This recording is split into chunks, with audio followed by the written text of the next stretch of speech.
Mick, it was October of 1999 when you became a New York Times best-selling author. What does it mean to have that accreditation still 20 years later?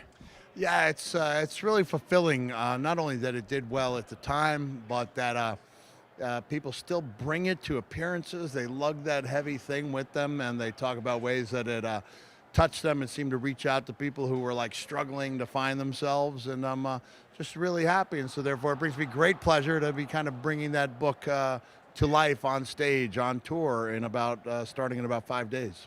And what can fans expect from that tour from you?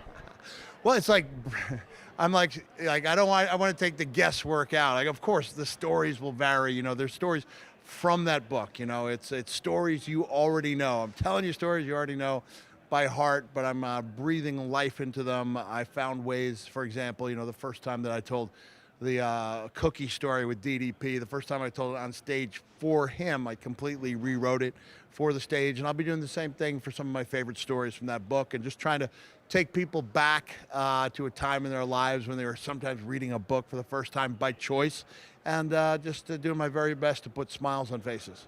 And where can people see this tour at?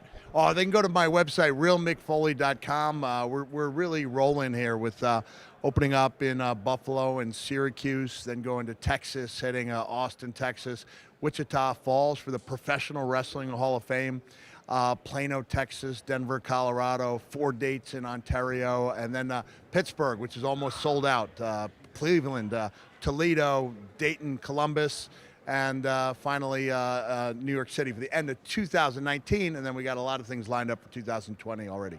And then how exciting is it for you to be able to kind of bring this book alive for the fans? Yeah, I think it's really cool. I mean, the idea didn't even pass my mind until I heard that Bruce Springsteen did a great stage show on Broadway, where it ran for hundreds of days, and he essentially was telling stories that were already in written form in his book. And then I read a review saying, yeah, there's stories in the book, but it's different. It's him telling them. And so I was like, maybe I could do something like that. And I really think it brings people back to a time when they were, a golden era, when they were, late teenagers, early 20s. And the book that meant a lot to them will hopefully bring them in and put a smile on their face.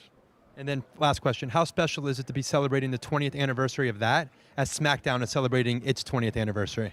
It's amazing. Yeah, I was probably on that show pitching that book, holding it in my hand the first day.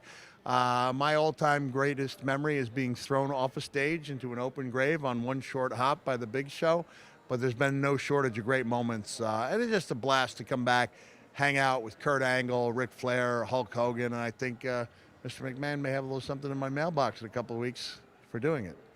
All right, thanks so much, Mick, and good luck on tour this year. All right, thanks so much. I'll see you there, right there, on the Nice Day Tour.